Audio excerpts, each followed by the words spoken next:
জীবন জীবিকার তাগিদে ঘুম থেকে উঠে রাস্তার পাশে ময়লার স্তূপে চলে আসেন একদল নারী পুরুষ।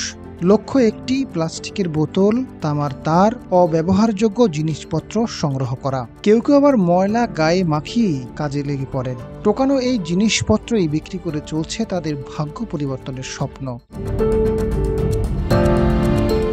ভাগ্য বদলের এমন চেষ্টা প্রতিদিনই দেখা যায় কুমিল্লা সিটি কর্পোরেশন সহ জেলার ৫টি পৌরসভায়। যারা টাকার অভাবে সন্তানকে পড়ালেখা করাতে পারেন না, বিষাক্ত পরিবেশকে সাথে নিয়ে চলছে তাদের জীবনযাত্রা।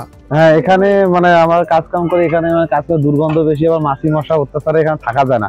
ভাত খাইতে বলে শান্তি নাই, এদের মাছি সব সময় মাছি।